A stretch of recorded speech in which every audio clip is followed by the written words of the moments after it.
derechos, deberes y garantías.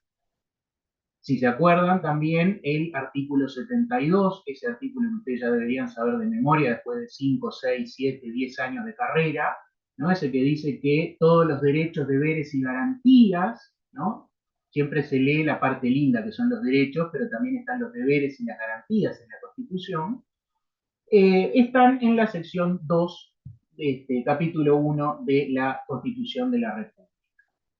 Vamos a ver un poco, ya que estamos en un curso de situaciones jurídicas subjetivas, vamos a ver un poco qué situaciones jurídicas son esto de los derechos, los deberes y las garantías, para ver, digamos, para ubicarnos más en lo que es el tema del habeas corpus. Así que vamos a hablar ahora acerca de la diferencia entre los derechos, los deberes y las garantías. ¿Qué es un derecho? ¿Qué es un deber? ¿Qué es una garantía? Después vamos a hablar de las garantías específicas y las garantías generales, en realidad generales y específicas, en ese orden. Ya todo va a cobrar sentido para ustedes. Gracias, Patricia. Así que arrancamos. ¿Qué son los derechos? Ya lo deben saber, ¿no? Situaciones jurídicas subjetivas. El derecho subjetivo son las facultades y atribuciones inherentes a la persona humana. Clásico, ¿no? Es decir, tengo derecho, no les pregunto ahora, ¿no? Pero ¿cuáles son los derechos? Derecho a la vida, honor, libertad, seguridad, trabajo, propiedad. Todos lo saben. Esos son los derechos inherentes en los que se basa nuestro actual moderno sistema jurídico, es decir, la idea de que existen derechos que son de las personas, que son inherentes a la persona en una posición naturalista. Todo eso ustedes más o menos ya lo saben, vamos un poco más rápido. Acá, artículo 7, el ejemplo clásico de derechos de nuestro ordenamiento jurídico. Los habitantes de la República tienen derecho a ser protegidos en el goce de su vida, honor, libertad, seguridad, trabajo y propiedad. Nadie puede ser privado de estos derechos, sino conforme a las leyes que se establecieran por razones de interés general. Estos son los derechos. Los derechos son básicamente la parte linda del ordenamiento jurídico, ¿no? A todos nos gusta tener derecho a la vida, a todos nos gusta tener derecho a la vivienda, a todos nos gusta tener derecho a la libertad de expresión. Pero hay también una parte que no es tan linda, que es la de los deberes, ¿no? Es decir, el ordenamiento jurídico también nos impone a todos nosotros deberes, incluso la misma Constitución de la República nos impone a todos nosotros deberes. Ejemplo, ya lo deben haber visto también hasta el cansancio, el Estado, artículo 44, el Estado legislará en todas las cuestiones, bla, bla, bla. Todos los habitantes tienen el deber de cuidar su salud. Este es el texto de la Constitución. Hay gente que dice, bueno, en realidad acá donde dice deber debería leerse derecho porque todos tenemos derecho a la salud, etcétera, etcétera. Bueno, el artículo 44 de la Constitución establece que todos los habitantes tenemos el deber de cuidar nuestra salud. Un ejemplo de deber impuesto no solamente por el ordenamiento, sino por la Constitución. Eh, Otro ejemplo de deber, artículo 53. Vean que el trabajo está como derecho y está como deber, ¿no? Está como en las dos cosas. El deber de aplicar sus energías intelectuales o corporales, bla, bla. Otro ejemplo de deber en la Constitución. Y ahora lo que nos interesa a nosotros, que son las garantías. Es decir, las garantías son fundamentales, lo vamos a ver en unos minutos si me acuerdo. Las garantías son fundamentales porque la Constitución establece derechos, establece deberes, pero esos derechos y esos deberes necesitan de una pata, que son las garantías, sin las cuales esos derechos no serían más que letra muerta, ¿no? Aquella famosa frase de Thomas Hobbes, acá lo retrotraigo a Historia del Pensamiento Político y no sé qué, que dieron hace añares, en primer semestre, ¿no? Y en filosofía y todas esas cuestiones, ¿no? Aquella vieja frase de Thomas Hobbes que las palabras que no descansan en la espada son meras palabras que se las lleva el viento, ¿no? Es decir, sin mecanismos, sin garantías, aquello que está establecido en la Constitución no tendría o podría no llegar a tener ningún asidero, ninguna aplicación práctica. ¿no? Es decir, ¿de qué me sirve a mí que el artículo 7 de la Constitución establezca el derecho a la vida si después no hay ningún mecanismo jurídico para hacer valer ese derecho a la vida frente al Estado, ¿no? Es decir, la garantía es esa especie de espada que obliga el cumplimiento de los derechos y, bueno, y de los deberes, obviamente también. Si tienen alguna duda, pregunta, digo, esto es bastante básico, es bastante preescolar, pero igual, si tienen alguna pregunta, siéntanse libres de decir, o si voy muy rápido, siéntanse en la libertad de comentarme que voy demasiado rápido, aunque no creo. Digo, todos estos son conceptos que ustedes ya los deben tener bastante internalizados, pero que está bueno repasarlos porque de alguna manera nos dan el marco de lo que vamos a ver a continuación. Tenemos dos clases de garantías, las garantías genéricas y las garantías específicas.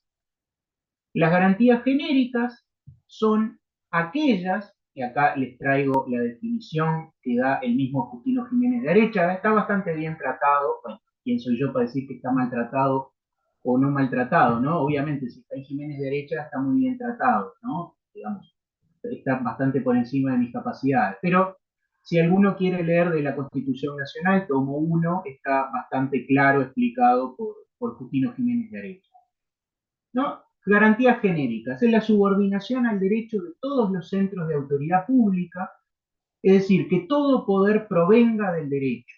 Es decir, es el gobierno del derecho, no es el gobierno de los hombres, no es el gobierno de las personas, es un gobierno dado por el derecho. Que toda actividad debe cumplirse según los procedimientos establecidos en el derecho y que el poder no puede ejercerse sino en vista de los fines previstos y señalados por el derecho. ¿Qué significa esto? Las garantías genéricas son aquellas que generan un campo fértil, que generan una especie de que facilitan el cumplimiento de los derechos. Es decir, las garantías genéricas son, lo vamos a ver a continuación, los 9 pilares que habla Jiménez Derecha de las garantías genéricas, son aquellas que de alguna manera generan un campo propicio, generan un ambiente propicio, esa es la palabra, un ambiente propicio para que los derechos florezcan, por poner una metáfora, para que los derechos efectivamente existan. Digamos, de alguna manera, ¿cómo decirlo? Son aquellas garantías que poco a poco van, ¿eh? Ahí va, el artículo 7 constitucionalizan, en realidad lo que constitucionaliza el artículo, o mejor dicho, reconoce el artículo 7 son los derechos fundamentales. Pero las garantías genéricas, a lo que voy es que de alguna manera generan el ambiente propicio para que los derechos tengan efectiva vigencia. Eso era lo que quería decir de alguna manera. ¿Por qué? Porque uno puede decir, bueno, existe el derecho a la vida, existe el derecho a la libertad, etcétera, etcétera. Pero si estamos en presencia de un Estado totalitario, de una monarquía absoluta, etcétera, etcétera, uno puede decir, bueno, no hay un campo propicio para el florecimiento de los derechos, para la efectiva aplicación del derecho, ¿no? Es decir, uno le cuesta mucho pensar en la vigencia de los derechos humanos o de los derechos fundamentales en un contexto de monarquía absoluta con Luis XIV a la cabeza, ¿no? Ahora lo vamos a ver cuando veamos esto que son los 9 pilares según Justino Jiménez de Arecha, es decir, los 9 requisitos fundamentales para que existan garantías genéricas, es decir, para que exista un Estado, un país donde efectivamente los derechos se reconozcan y efectivamente los derechos se apliquen. Primero de los pilares que menciona Jiménez de Derecha, el sistema democrático republicano, es decir, para que exista la vigencia de los derechos es necesario un sistema democrático republicano. Acá ven por qué hablamos de garantías genéricas, es decir, no estamos hablando acá de la garantía del derecho a la vida, la garantía del derecho a la libertad, la garantía del derecho al trabajo. Acá estamos hablando de cuestiones más macro, es decir, es necesario que exista un sistema democrático republicano. Si no existe un sistema democrático republicano, es muy difícil entender que exista o que estén vigentes los derechos humanos.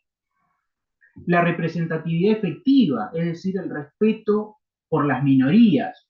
De vuelta, pensemos en ejemplos como, digamos, ejemplos de no hace tantos años. Pensemos en Ruanda en el 94, pensemos en los países de la ex Yugoslavia en el 94 también, ¿no? Cuando una mayoría decide, que esto no es ni republicano ni democrático, una mayoría decide pasarle por arriba a una minoría. Ahí es donde se da el caso de los Tutsi en Ruanda, el caso de la persecución de los musulmanes y genocidio de la ex Yugoslavia, cualquiera de los dos casos terminó con tribunales internacionales, es decir, la representatividad efectiva y el respeto por las minorías, ¿no? Eso es una garantía genérica, de vuelta, no está garantizando el derecho a la vida, el derecho a la libertad, el derecho a el trabajo, pero uno como que le cuesta pensar en derecho a la libertad de expresión si no hay un respeto por las minorías. Todo esto ustedes más o menos ya lo sabían o lo intuían, pero bueno, lo mencionamos. El principio de separación de poderes, de vuelta, si todo el poder estuviera concentrado en unas mismas manos, sería muy difícil pensar en el respeto de las minorías o en el derecho a la libertad de expresión, ¿no? Que me voy a oponer al monarca de turno. La subordinación a la Constitución, insisto, todo esto lo tienen en Jiménez de Arechaga. La subordinación a la Constitución, es decir, todo el poder del Estado está subordinado a una constitución, un texto constitucional que de alguna manera ordena la vida en comunidad. El principio de jerarquía de las normas, donde obviamente la Constitución está a la cabeza, ¿no? Piensen, por ejemplo, en, ustedes ya lo deben haber dado en constitucional o en alguna otra asignatura, los viejos actos institucionales, ¿no? Que eran decretos del Poder Ejecutivo que modificaban la Constitución, ¿no? Ahí se daba vuelta totalmente la pirámide aquella de Kelsen, ¿no? No había principio de jerarquía de las normas porque, bueno, un decreto del Poder Ejecutivo se llevaba puesta la Constitución de la República. Así terminamos también, ¿no? O como ejemplos donde no se respeta el principio de jerarquía de las normas. Los efectivos controles de constitucionalidad y legalidad. ¿Por qué nosotros damos inconstitucionalidad de las leyes y por qué nosotros damos procedimiento administrativo en este curso? Bueno, porque eso es fundamental para la existencia del Estado de Derecho y de la efectividad de los derechos humanos, ¿no? Es decir, necesitamos un control de constitucionalidad y necesitamos un control de legalidad de los actos administrativos. De vuelta, si no, no se estaría respetando el principio de jerarquía de las normas, ¿no? Si no existe un control de constitucionalidad, el Parlamento podría aprobar una ley y llevarse puesta la Constitución sin ningún problema. El principio de responsabilidad de los gobernantes, es decir, el gobernante no es, quizá es un poco exagerada la imagen que puse para retratarlo, pero los gobernantes no son dueños del Estado ni son dueños de la verdad, sino que son representantes justamente en base a esa idea de república y democracia. Voy rápido porque digo, todos ustedes más o menos manejan esto. Reconocimiento constitucional de los derechos fundamentales e independencia del poder judicial. Es decir, los derechos fundamentales tienen que estar necesariamente reconocidos en la Constitución de la República. No pueden estar en las leyes, en los decretos, porque si no, ya que lo mencionamos al principio de la clase, ¿no? Que hoy hace fecha de su fallecimiento, en 1850, aquella vieja frase que todos ustedes habrán escuchado en la escuela, es muy veleidosa la probidad de los hombres y solo el freno de una constitución puede afirmarla. ¿Se acuerdan de esa frase, no? Es decir, los derechos fundamentales necesariamente deben estar en ese freno que es la Constitución, no pueden estar en las leyes que están sujetas o que dependen de la veleidosa voluntad de los hombres, que solo puede ser afirmada por la Constitución. Y por último, y acá no se me ocurrió ninguna imagen para retratarlo, bueno, 8 de 9, tampoco me pueden decir que no lo intenté. El principio de soberanía nacional y no de soberanía popular. Esto significa que las normas constitucionales solamente pueden ser modificadas siguiendo los mecanismos establecidos en la misma Constitución de la República.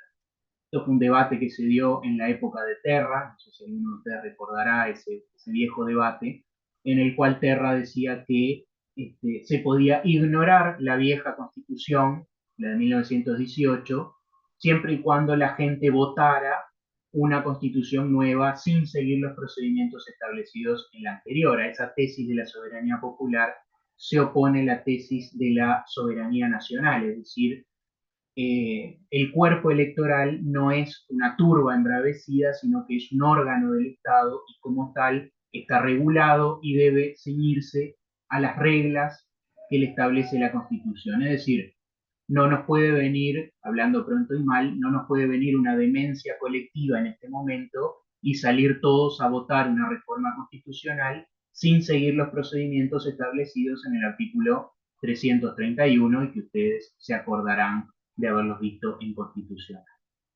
Esas son básicamente las garantías genéricas que menciona Justino Jiménez de Arechaga para que efectivamente se dé el cumplimiento de los derechos fundamentales. Es decir, si no están dadas estas condiciones, es muy difícil que se genere un ambiente propicio para la efectiva vigencia de los derechos humanos, de los derechos fundamentales, como ustedes le quieran llamar. No sé si se entiende esto, ¿no? Es decir, es muy difícil pensar en derechos fundamentales o en respeto a los derechos fundamentales si estas condiciones no están dadas, ¿no? Esa es un poco la idea central de estas primeras palabras. De vuelta, la frase de Thomas Hobbes, aquellas palabras o aquellas leyes que no descansan en la espada son meras palabras que se las lleva el viento. Lo que nos interesa a nosotros la clase de hoy, insisto, si tienen dudas, preguntas, consultas o sugerencias, tienen acá el buzón de consultas.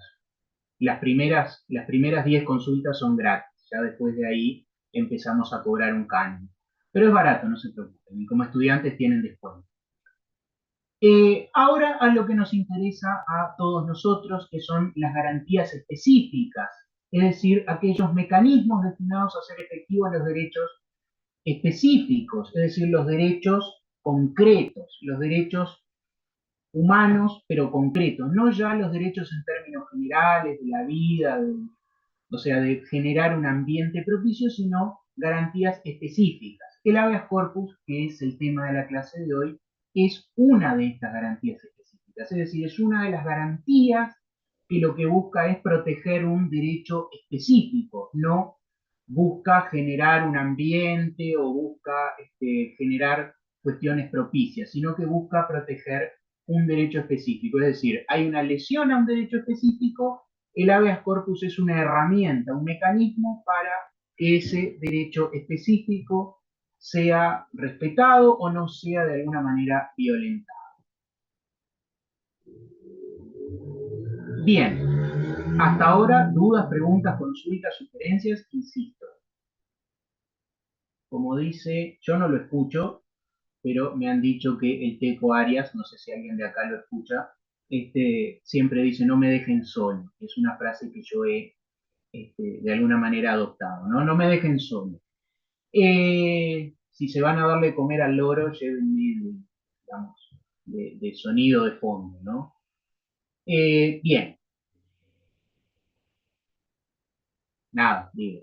Eh, Sino, básicamente uno dando clases online a veces se siente como que está al borde de la locura. Estamos acá, gracias, Patricia, al borde de la locura, ¿no? Porque es lo más cerca que uno está de hablar solo en la casa de uno sin que nadie lo escuche. Todo bien, profe, ahí va, gracias, Cecilia. Es un poco traumático, ¿no? Mi gato se pone loco cada vez que yo estoy en clase hablando porque es como que estoy hablando solo, ¿no? O sea, él no entiende que hay gente del otro lado. Y probablemente no haya gente del otro lado la mayoría de las veces y mi gato tenga razón. Gracias, Teresa. Bien. Bueno, ahora les propongo hacer a todos ustedes, bueno, yo les advertí, el que avisa no es traidor. Vamos a hacer un viaje en el tiempo y nos vamos a ir a la Edad Media. Como les decía, yo arranqué en 2018 como, gracias Gabriela, como docente de Historia del Derecho y básicamente la historia es mi debilidad, así que me gusta mucho más la historia que el derecho, como habrán intuido, pero bueno, vamos a ver si salimos de este entuerto de la forma más airosa posible. Para ver por qué nos vamos a la Edad Media o por qué les propongo a todos ustedes un viaje hacia la Edad Media, ustedes dirán de los destinos históricos posibles, ¿no? Si tuviéramos las puertas como el Ministerio del Tiempo, ¿no? Ir a la historia, a la Edad Media sería uno de los peores lugares a ir, pensarían muchos de ustedes. Pero a pesar de eso, a pesar de que es un lugar bastante maltratado por la cultura popular, a pesar de eso, la Edad Media nos ha legado uno de los institutos más importantes en términos de garantías específicas, que como muchos de ustedes estarán sospechando, se trata efectivamente del habeas corpus, es decir, el habeas corpus es una invención medieval que después se va perfeccionando con el paso del tiempo, y bueno, esa historia es la que les propongo ahora a ustedes descubrir entre nosotros en este martes de noche. Así que nos remontamos a la Inglaterra medieval y todos ustedes deberían estar viendo ahora, bueno, varios de ustedes tienen Robin edad. Hood. ¿Cómo? Robin Hood. Exactamente, ya, pero usted se adelanta a las preguntas, tiene un sexto sentido. Bueno, dicen que las mujeres tienen un sexto sentido todas en términos generales, pero no nos vamos a meter en eso. Me van a cancelar en Twitter. Eh, el que ven acá en la imagen es Robin Hood, ¿no? Famoso personaje de la Inglaterra, del folclore de la Inglaterra medieval. ¿Quién era el malo de Robin Hood? El rey. Antes, no era el rey. El ¿Quién era sheriff, el sheriff. Ahí va, el sheriff. ¿De dónde era el sheriff? De Nottingham. El Nottingham es. sheriff de Nottingham era el malo de la historia de Robin Hood. Y ahora ustedes dirán, ¿por qué me está hablando de la historia de Robin Hood un martes a las 20:37? ¿Por qué era malo el sheriff de Nottingham? ¿Qué hacía que era tan malo? Le sacaba plata a los pobres. Le Abusaba con sacaba. los impuestos. Sí. Ah, me gustó más eso. No sé si es Hunter o Reiner. El nombre es Rainer, pero como usted prefiera. Perfecto, Rainer. Ahí va, me gusta eso, más que le sacaba plata a los pobres, ¿no? Le sacaba impuestos. Sí, Ay, era también, ¿no? Hunter.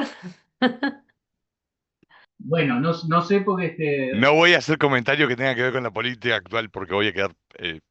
Pero terminamos todos declarando en fiscalía, así que mejor no, sí. Rainer. Así que terminamos o en fiscalía o en Twitter escrachados, X ahora. Pero ¿por qué era malo el sheriff? ¿No? Porque cobraba impuestos caros que le cobraba a los pobres, ¿no? ¿Y por qué le cobraba? ¿Quién era el que mandaba a cobrar estos impuestos? Bueno, El en rey. realidad el sheriff era el brazo ejecutor del rey, que no era el rey legítimo, era el hermano del rey que estaba cubriéndolo mientras el rey estaba peleando.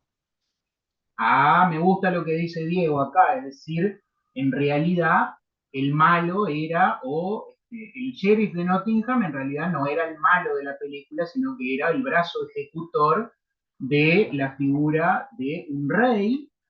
En realidad en ese momento no era rey, como bien dice Diego, no era un rey en ese momento, sino que era el hermano del rey, ¿no? Es decir, el malo de la película era este muchacho llamado Juan, que le decían Juan sin tierra, le decían Juan sin tierra justamente porque no tenía territorios propios en el sistema medieval, que bueno, no nos vamos a meter en ese tema de cómo funcionaba el sistema medieval, pero el malo de la película era Juan sin tierra que le cobraba impuestos a los pobres. ¿Y quién era el bueno de toda esta película? Que ya Diego lo mencionó, pero no sé si se acuerda el nombre.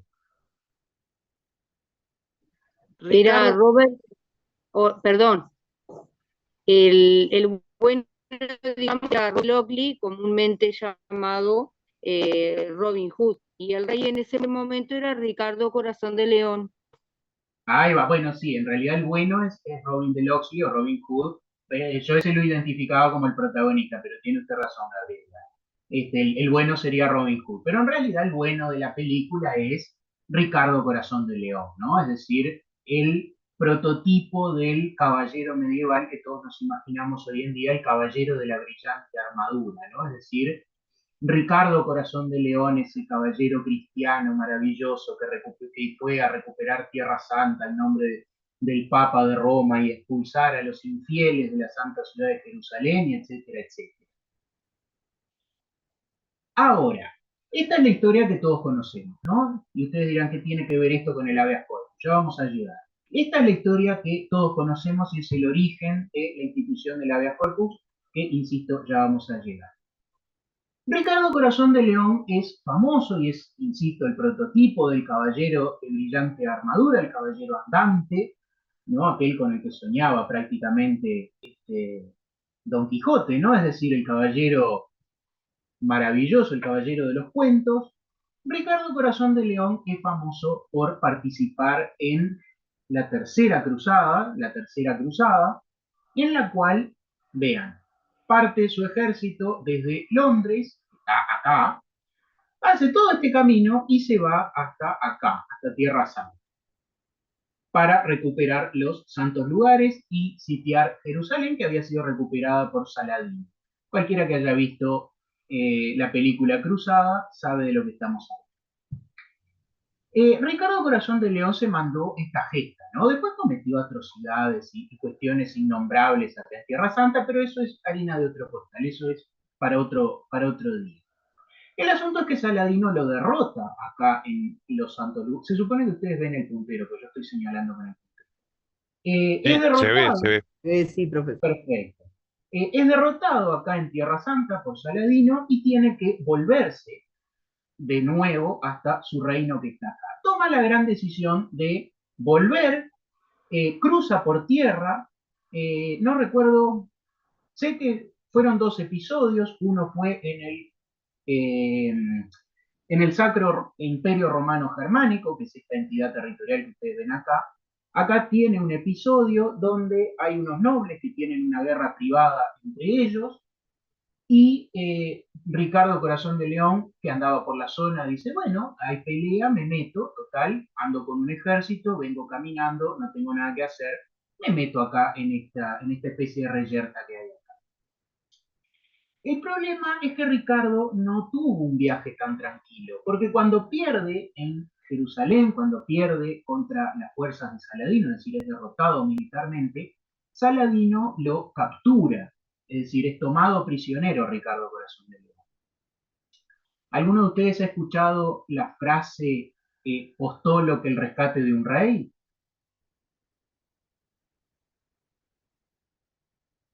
Bueno, se imaginan que el rescate de un rey no es algo barato, ¿no? Es decir, si uno tiene captivo al rey de Inglaterra, puede pedir una suma de dinero bastante importante. Saladino esto lo sabía y obviamente pidió para el rescate de Ricardo Corazón de León una suma importante de dinero.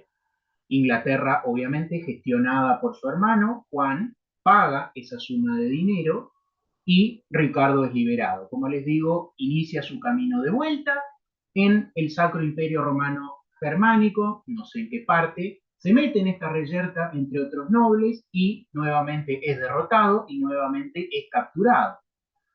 ¿Qué va a pasar de vuelta? Otra vez hay que pagar un rescate, que ¿quién va a pagar? Su hermano Juan, que está como administrador en Inglaterra. Digo, cuando digo que lo paga Juan, en realidad no lo paga Juan. ¿Quién va a pagar los 2 rescates de Ricardo Corazón de León, que es el rey bueno? Juan Pueblo. Pueblo. Exactamente, no es Juan sin tierra, como dice Diego, es Juan Pueblo, que va a tener que pagar los 2 rescates de Ricardo Corazón de León. Digo, no voy a decir por suerte porque es una tragedia y no podemos decir por suerte, pero para el pueblo inglés, por suerte, Ricardo Corazón de León, asaltando un castillo en Francia, es alcanzado por una flecha, aparentemente la dispara un cocinero y pierde la vida. Con lo cual no hay que pagar más rescate, habrá que pagar un funeral, pero bueno, es el último. ¿Cómo se pagan estos rescates? Como dijo Diego, lo paga Juan Pueblo, es decir, ¿y cómo lo paga Juan Pueblo? Con aumento de impuestos. hago un paréntesis en esta historia, hace muchos años yo fui a una charla que dio el doctor Alejandro Achugarri. Alguno de ustedes se acordará de Achugarri, fue ministro de Economía en parte de la crisis del 2002. Y, y justamente nos estaba hablando de la ley de presupuesto y de cómo funcionaba todo esto, y Achugarri dijo una frase que a mí me quedó: siempre la culpa es del ministro de Economía, ¿no? Siempre el que sale mal parado es el ministro de Economía, y digamos, él fue ministro de Economía y en un momento complicado, así que algo de eso sabría, más allá de las cuestiones políticas, ¿no? Pero de alguna manera siempre me queda esa frase, porque justamente, además, él estaba hablando de Juan Sin Tierra, ¿no? Es decir, hizo ese paralelismo, lo hizo él entre Juan Sin Tierra y los ministros de Economía, porque Juan Sin Tierra era en definitiva el ministro de Economía de Ricardo, y si bien los aumentos de impuestos eran para pagar las aventuras de Ricardo, la gente a Ricardo lo veía como el bueno de la película y a Juan Sin Tierra lo veía como el déspota que aumentaba impuestos y mandaba al pobre sheriff de Nottingham, que tampoco era el malo de la película, a efectivamente cobrar los impuestos. ¿Por qué es importante todo esto? El aumento de impuestos en la Inglaterra medieval, estamos hablando de fines del siglo XII, principios del siglo XIII, lleva a una revuelta de varones, a una revuelta de nobles, que logra arrancarle a Juan Sin Tierra, ahora sí rey de Inglaterra, tras la muerte de su hermano, ahora efectivamente rey de Inglaterra, logran arrancarle un documento que va a ser, acá hay quien dice que es fundamental, hay quien dice que en realidad se le da más trascendencia hoy de la que tuvo en su momento, discusiones al margen, pero que va a ser un documento que hoy se considera como fundamental, que es la Carta Magna de 1215. Hay quien dice que esto es un antecedente de las constituciones actuales, hay quien dice que esto en realidad no tuvo tanta efectividad como se quiere creer. Bueno, para gustos los colores, decía mi abuela. Pero lo cierto es que toda esta peripecia termina en la Carta Magna de 1215. ¿Y por qué nos interesa a nosotros la Carta Magna de 1215? Bueno, en primer lugar, impone un límite al poder del monarca, es decir, ahora los monarcas ingleses no van a poder crear impuestos cuando se les ocurra, sino que van a estar limitados en su potestad impositiva, van a tener que pedirle permiso al Parlamento inglés para aumentar o para crear los impuestos, pero, y esto es lo que más nos interesa a nosotros, se da el nacimiento del habeas corpus, es decir, nace esta institución, esta garantía que nosotros estamos estudiando este día, ¿no? En el numeral 39 dice: ningún hombre libre podrá ser detenido o encarcelado o privado de sus derechos o de sus bienes, ni puesto fuera de la ley, ni desterrado o privado de su rango de cualquier otra forma, ni usaremos de la fuerza contra él, o sea, no usaremos nosotros el rey. Se acordarán de primera persona del majestic, cuando lo dieron en literatura en el liceo. El rey, no usaremos de la fuerza contra él, ni enviaremos a otros que lo hagan, sino en virtud de sentencia judicial de sus pares o por la ley del rey. Es decir, el rey, nos imponemos a nosotros mismos una limitación y decimos, bueno, no somos un monarca absoluto, tenemos determinados límites, sigo usando la primera persona del majestic, tenemos determinados límites que no nos permiten realizar determinadas actividades. De vuelta, el concepto que habíamos visto al principio de la clase de garantías, es decir, el habeas corpus es una garantía.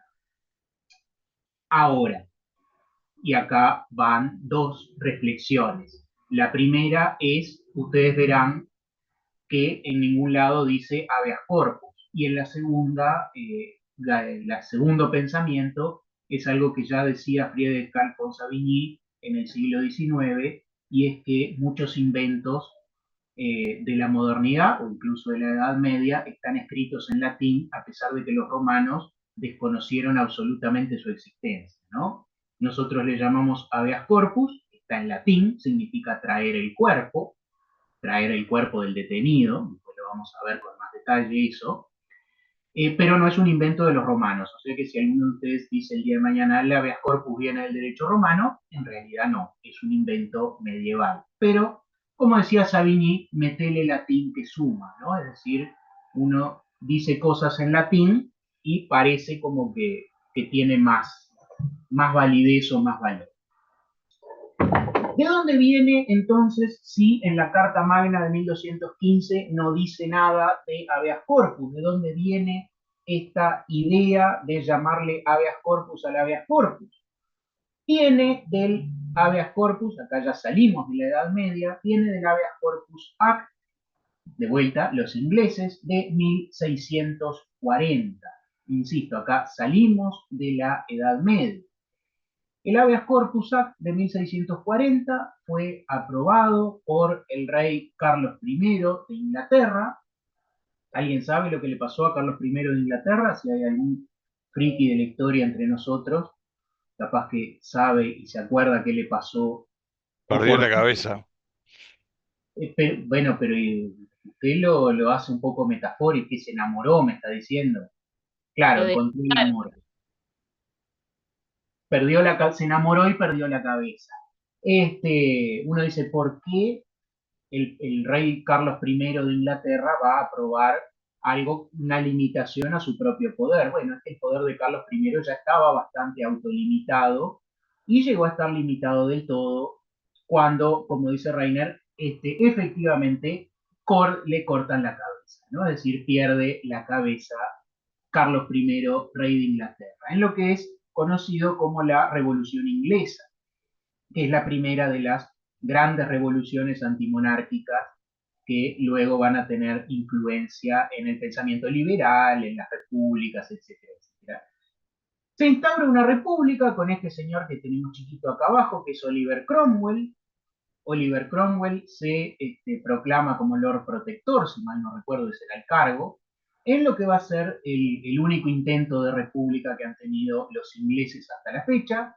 Oliver Cromwell muere, también la cabeza de Oliver Cromwell es cortada después de muerto, es exhibida en el Palacio de Buckingham, creo que la exhiben, y creo que está perdida hasta el día de hoy. ¿No? Ese dato sí no lo recuerdo del todo qué pasó con la cabeza de Oliver Cromwell, pero bueno, el asunto es que muere, lo sucede su hijo, también Cromwell, como Lord Protector.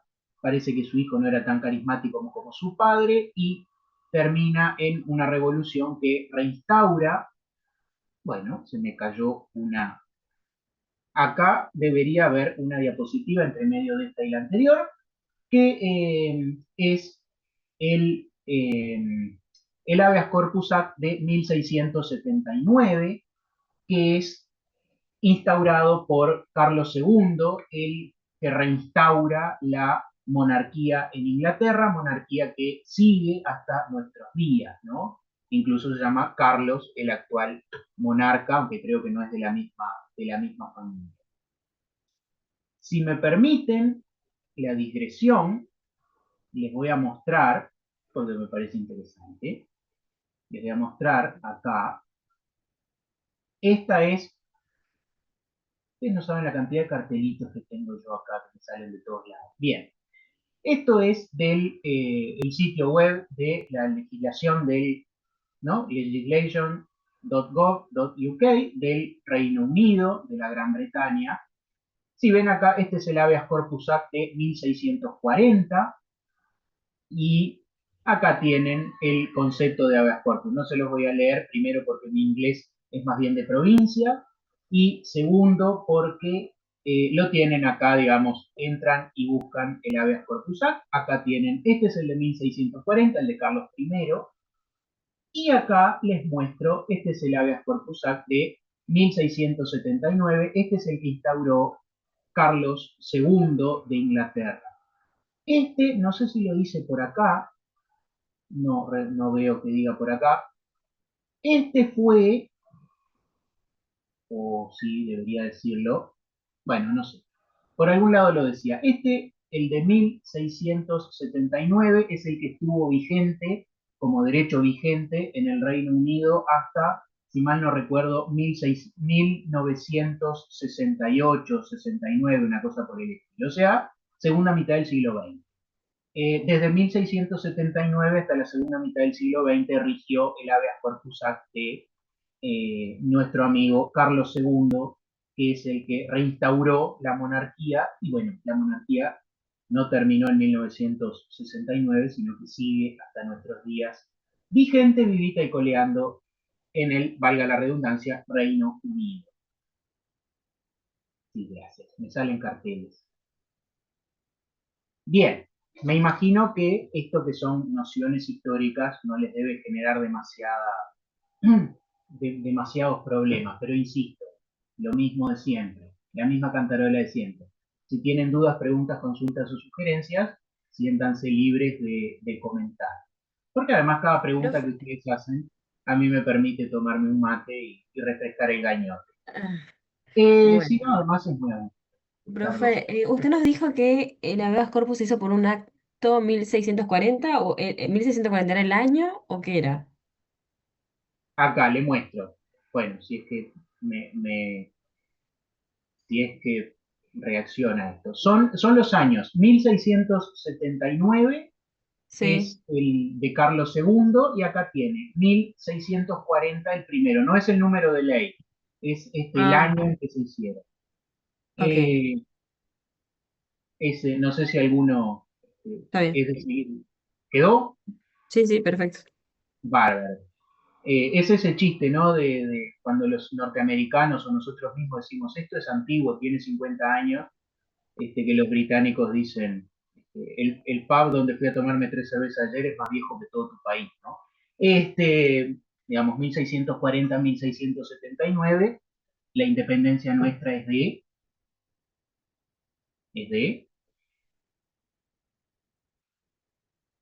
oigo ofertas, ¿cuándo es la independencia de la República Oriental del Uruguay? 1825. 1825. Bien, ustedes lo tiran lo más para atrás posible, depende a quién le pregunte. Si le preguntan al ejército es 1811, si le preguntan a determinada fracción política es 1825, si le preguntan a los juristas es 1828 y si le preguntan a otra fracción política va a ser 1830. Pero bueno, eso es un dato anecdótico. Digo por si quieren jugarle al Kini o a algún otro juego de azar, ya les tiré varios números. ¿Alguna otra? Digo, yo por ahí hablo rápido, pero bueno, porque hay bastante para hablar, pero insisto, si ven que hablo muy rápido, y además porque me gusta la historia, ¿no? Vamos a decir la verdad, si estuviera hablando de otro tema lo hablaría lento y cansino y con pocas ganas de vivir, pero esto me gusta, entonces siéntanse en la libertad, como hizo Victoria hace un rato, de interrumpirme y preguntarme. Profesor, Sí, dígame. el origen lo marcamos entonces en la Edad Media, pero estaría situado en la Carta Magna de 1215. Claro, el origen primero de todo es 1215 en la Carta Magna de Juan Sin Tierra. Ahí ¿Vale? está, Eso es como ahí el, está, como el antecedente más remoto, pongámosle. claro. Después sí, los dos actos de 1640 y 1679 son los que le ponen el nombre de habeas corpus y los que empiezan a diseñarlo más parecido a lo que conocemos hoy en día. Ahí está, gracias. Ahí va, bien, quedó. Pero lo más remoto es 1215. Vean, 1215 tiene añitos ya el habeas corpus entre nosotros, de una u otra manera. Bien, dicho eso, no sé si acá hay alguno que sea entre los 88 personas que hay, yo no me cuento a mí mismo, alguien que sea fanático de la saga de Fallout, pregunto por si hay alguien. Sí, bueno, Yo vi la fan- serie. A ustedes está esperando fanático, la temporada 2. fanático de los juegos viejos, los nuevos son un poco. Bueno, Raina. De Usted pidió fanático. cuando usted dice viejos, ¿dice el 1 y el 2? No, el 3 El 2, profe, el 2. el 2 es la joya. Pero el 3 y 9, New Vegas están bien, pero los últimos. Bien, bien, bueno, vamos a hacer. Veo que acá no hay ninguno del 4, ¿no? Acá José dice del Fallout 2, Ignacio dice el New Vegas. No, no, el 4 no, profe, no sea malo. Cada 2 minutos te viene con el mismo mensajito ese juego. Bueno, No, no, no. pregunto. Bueno, pero lo conoces. Bueno, entonces puedo hacer los chistes que vienen a continuación. La gente que es seria y viene a estudiar puede saltearse esta parte. Digo, para los que están escuchando después la grabación que vamos a subir de la clase, se pueden saltear. Otra cosa que vamos a saltear, arrancamos en Inglaterra en 1215, pero vamos a cruzar el charco y nos vamos a venir de este lado del planeta, es decir, nos vamos a venir a las Américas. Y es importante mencionarlo porque esto va a ser el puntapié de lo que va a ser después la República Oriental del Uruguay. Esto ya lo deben saber porque deben estar todos podridos de escucharlo. Pero vamos a hablar de un proyecto que comenzó el 19 de abril de 1775, hace 250 años exactos. Empezó el 19 de abril, que es la Revolución Americana. Y que va a terminar, o no, pero que va a llevar a la declaración de la independencia de las 13 colonias, lo que hoy conocemos como los Estados Unidos de Norteamérica. No, ya que todos odian acá son aviadores seriales del Fallout 4, no les voy a preguntar. Pero capaz que si alguno lo jugó, ¿cuáles son las primeras? Porque ya que digo que es 19 de abril de 1775, ¿cuáles son las primeras dos batallas de la Guerra de Independencia de los Estados Unidos? ¿O cuál es la primera batalla de la Guerra de la Independencia de los Estados Unidos? ¿Cuál es la primera misión de Fallout 4? ¿No es la de 1713, profesor? No. No, 1775, 19 de abril. 19-20, en realidad. ¿Cuál es el primer lugar al que se va en Fallout 4? A ver, los que lo han jugado. Si nadie lo jugó, no me digan nada. ¿No es Filadelfia, profe? Bueno, la ciudad, en realidad, la declaración es en Filadelfia, eso es cierto. La declaración de la independencia la hace el Congreso Continental en Filadelfia. Pero nadie se acuerda que el primer lugar al que uno va es el Museo de la Libertad en Concord. Bueno, Concord, las batallas de Concord y Lexington, 19 y 20 de abril de 1775, son el puntapié inicial de la Guerra de Independencia de los Estados Unidos. Para que vean.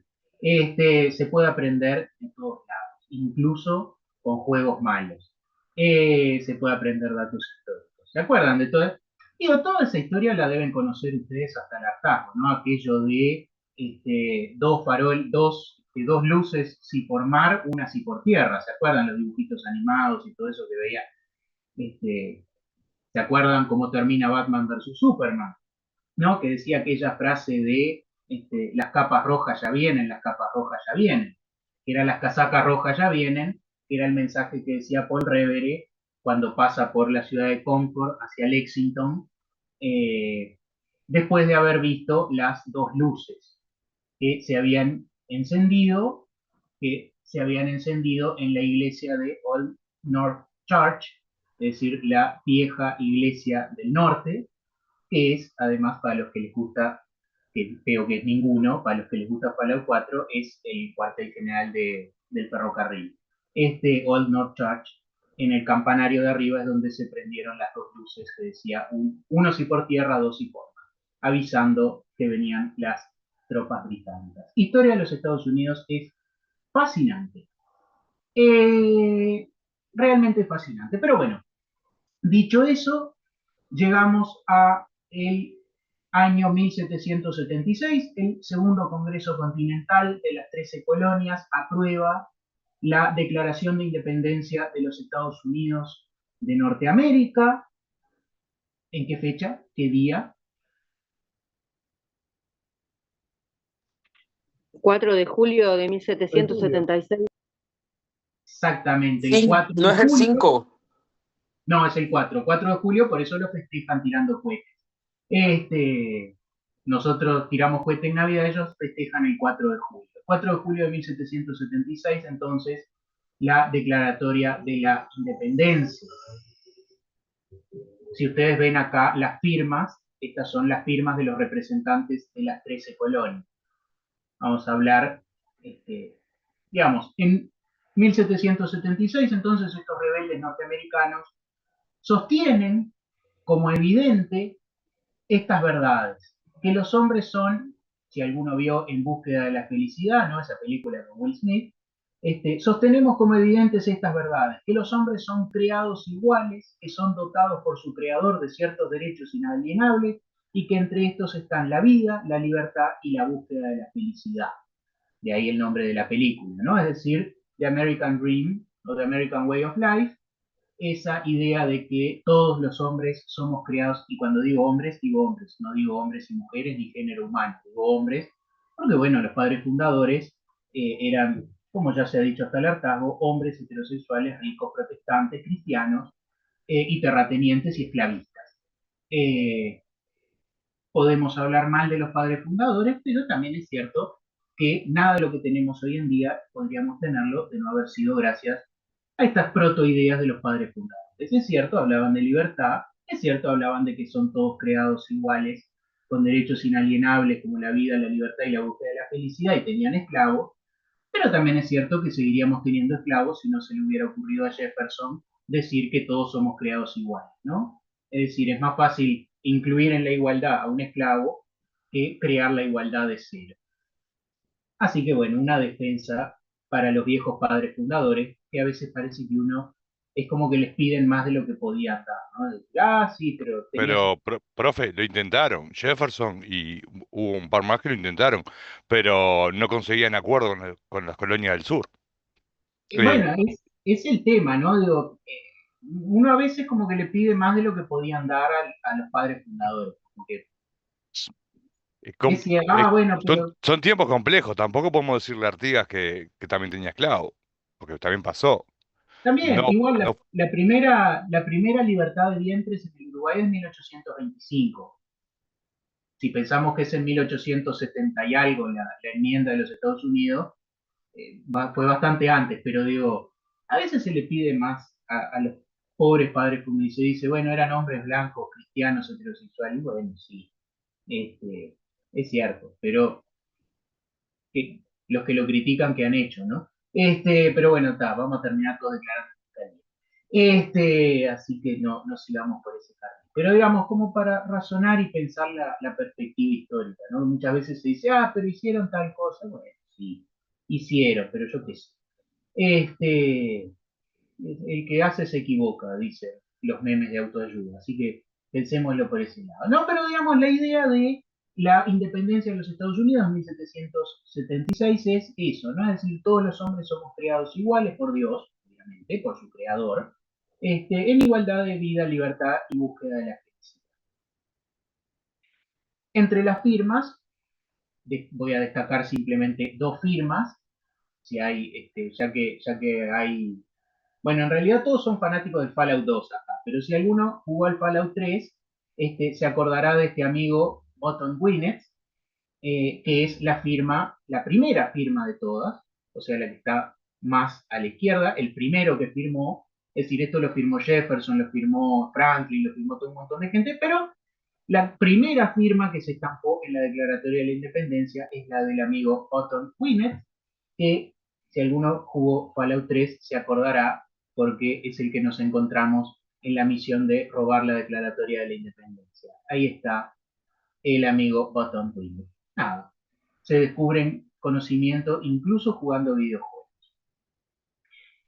Y es imposible no mencionar, acá justo estoy viendo la foto de la muchacha que me había preguntado si íbamos a subir la diapositiva a la plataforma, que yo le dije, espere a ver lo que dice la diapositiva y después la pide. Veo que no había información relevante. Esta es la firma de John Hancock, se las traigo porque si ustedes ven acá, y esto me encanta, porque esto es uno de los datos random, no sabrán lo que es se van a ir de esta clase sin tener ni la más pálida idea de lo que es el habeas corpus, pero se van a llevar una cantidad de datos de trivia para los asados con los amigos. Esta firma que ven acá es la de John Hancock, esta que estoy redondeando, es la firma de John Hancock, es la firma más grande de toda la Declaratoria de la Independencia. Si ustedes la ven, es gigantesca. Como dice José, John Hancock es el presidente del era el presidente del segundo Congreso Continental de las Colonias y firmó al medio y grande, como se patea un penal, al medio y con fuerza, al medio y grande firmó John Hancock, y como dice José acá, en Estados Unidos ha pasado a la cultura popular como sinónimo de firma, es decir, es tan relevante la firma de John Hancock, tan grande, tan notoria y tan culturalmente pesada en la cultura norteamericana, que ha pasado a ser sinónimo de firma. Es decir, cuando uno dice voy a firmar un documento, es voy a hacer un John Hancock, ¿no? Por lo relevante que es la firma del entonces presidente del segundo Congreso Continental. Vean, acá tienen la firma. Aparentemente John Hancock era un tipo que le gustaba mucho aparentar, no era un tipo, digamos, no era un tipo que pasara desapercibido en la vida. Y le gustaba bastante, y bueno, se nota en la firma que tenía, que hasta el día de hoy ha quedado en la cultura popular, insisto, como acá les adelantaba José. Y de vuelta tengo que volver al Fallout 4 porque alguno lo conocerá, porque John Hancock es uno de los compañeros que uno puede llevar en ese juego, para que vean que el conocimiento se puede adquirir en cualquier lado, incluso en los videojuegos malos. Pasamos entonces de 1775, que comienza la Revolución Americana, 1776, 4 de julio, la Declaratoria de la Independencia, esa en la que decíamos que todos los hombres son hechos por su creador con iguales derechos inalienables, como son la vida, la libertad y la búsqueda de la felicidad. Volvemos a cruzar el charco hacia el continente europeo, el viejo continente, y hablamos de la Revolución Francesa, 1789, muy pegadita a la Revolución Americana del 76, del 75-76, y hablamos de la Declaración de los Derechos del Hombre y del Ciudadano, también de 1789, que también tiene una afiliación naturalista, como ustedes ya han estudiado. Discúlpeme, ya que estamos en precisiones históricas, Sí. El cuadro ese de Delacroix, La libertad guiando al pueblo, no es por la Revolución Francesa del 79, es el alzamiento contra Carlos X, pero ya que estábamos, y cada uno acá habla de lo suyo, quería simplemente hacer eso. Que no sabía ese dato. Es el alzamiento contra Carlos X. No sabía ese dato. Bien, me sirve. Lo voy a atesorar porque me sirve. Se aprende algo nuevo, incluso con videojuegos malos e incluso dando clases. Incluso en una institución educativa como esta que estamos nosotros se puede aprender algo nuevo.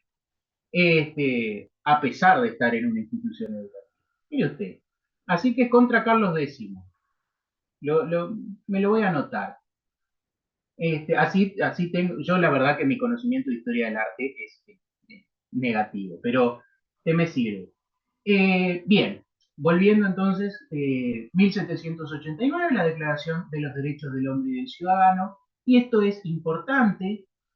En la Declaración de los Derechos del Hombre y del Ciudadano, creo que no le puse el texto, no, saltamos directamente a la nuestra, tiene una redacción de habeas corpus, que ahora no recuerdo el texto exacto que tiene, es decir, se reconoce para los franceses el habeas corpus a partir de la instauración de una monarquía constitucional primero y de una república después, se reconoce.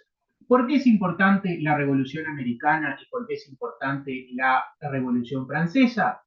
Para nosotros es fundamental porque son los antecedentes directos de las revoluciones americanas. Incluso me acuerdo que hablando, no me acuerdo de qué nacionalidad era la persona con la que estaba hablando, le mencioné el caso de las invasiones inglesas, ¿no? Que para nosotros es una especie de puntapié inicial para lo que va a ser el proceso independentista, y que nosotros estudiamos como invasiones inglesas, y me dice, no sabía que los ingleses habían invadido esos territorios. Le dije, sí, tal año, ¿no? 1808 creo que fue. Y me dice, lo googleé, forma parte de las guerras napoleónicas. Claro, uno no lo ve así porque uno no se siente parte de las guerras napoleónicas, pero visto desde Europa en realidad formaba parte de las guerras napoleónicas en ese momento, que es el puntapié inicial a las guerras de independencia de este continente, la nuestra incluida con, que dice acá, sin las guerras napoleónicas no hubiese independencia americana. Bueno, como dijo Gerardo Caetano hace un tiempo, los historiadores no hacen historia contrafáctica, ¿no? Pero como uno no es historiador, puede hacer lo que uno quiera. 1806 y 1807, gracias, Diego. Yo para los años soy un desastre. Una vez me olvidé de mi propio cumpleaños, así que imagínense. Pero sí, lo que dice usted, José, sí, es bastante así, ¿no? Es decir, es difícil pensar en un contexto de independencia en América sin las guerras napoleónicas, ¿no? Y la invasión napoleónica de la península ibérica. Es difícil pensarlo, ¿no? Es decir, es digamos, un detonante principal del proceso independentista. Dicho eso, entonces saltamos directamente al habeas corpus en nuestro país, es decir, en la República Oriental del Uruguay. Toda esa primera hora, ¿cuánto es? Hora y cuarto que dedicamos a esto, que básicamente, ¿no? Desde 1215 arrancamos, hemos dedicado prácticamente una hora a hacer los últimos 800 años de historia, ¿no? Así que, bueno, nada, no pido un premio, pero capacidad de síntesis, ¿no? 800 años en una hora no es moco de pavo. Ya les pregunté la fecha de independencia nuestra, así que no vamos a ahondar en eso, depende de quién le pregunten, 1811, 1825, 1828 o 1830, depende a quién le pregunten. Si le preguntan a un filósofo, capaz que les dice que todavía hoy no somos independientes. Tengo una anécdota para hacer a ese respecto. Cuenta la leyenda que cuando asume como presidente de la República Julio Herrera Lloves, no sé si se acuerdan del viejo Julio Herrera Lloves, el primer jefe civil, ¿no? El apodo, porque fue el presidente que vino después de Tajes, ¿no? El periodo del militarismo. La Torre Santos Tajes, el primer jefe civil fue Julio Herrera Lloves.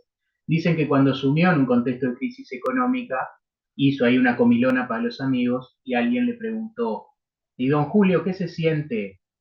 ¿Qué se siente ser presidente de la República? Y aparentemente Julio Herrera Lloves contestó, me siento como el gerente de un banco, de la sucursal de un banco cuya sede está en Londres. Así que bueno. Palabras del señor presidente Julio Herrera Lloves. En mi opinión, un gran presidente, un gran personaje histórico. Pero bueno, me siento como el gerente de un banco, de la sucursal de un banco cuya sede central está en Londres. Si las órdenes vienen y yo administro. Pero bueno, así que por eso digo, ¿cuándo es la independencia? Depende de quién le pregunte. Pero bueno, ya nos pusimos demasiado filosóficos.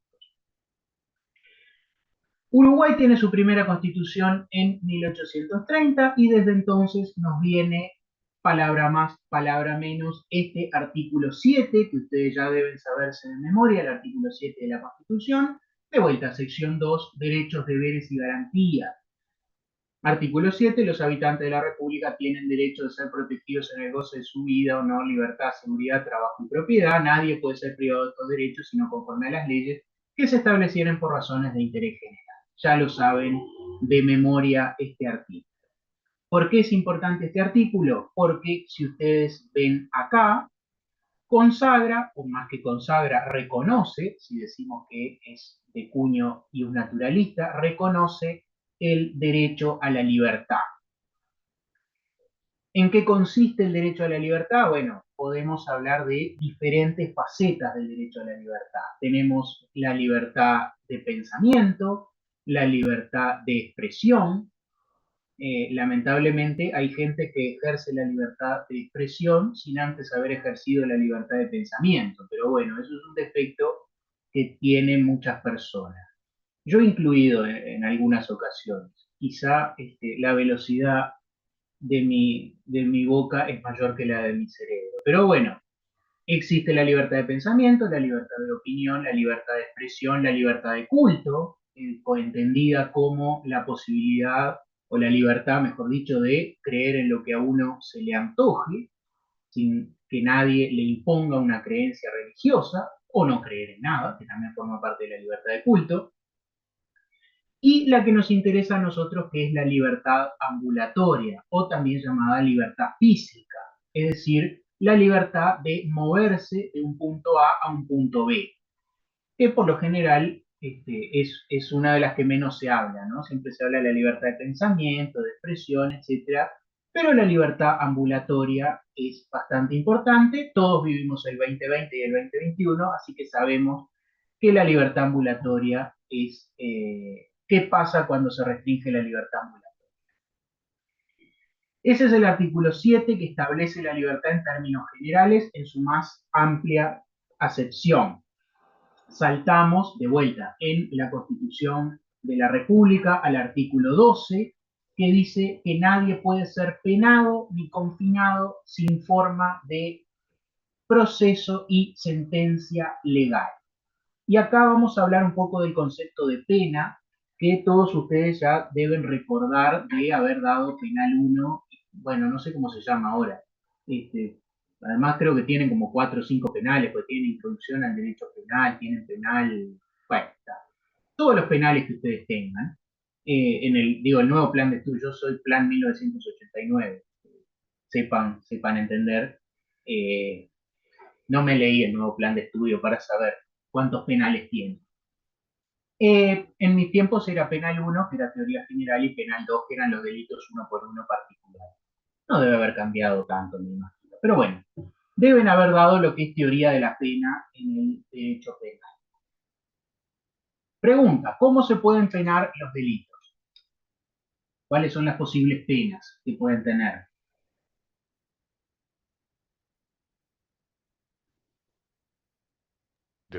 ¿Se refiere a lo de prisión, penitenciaría o multa?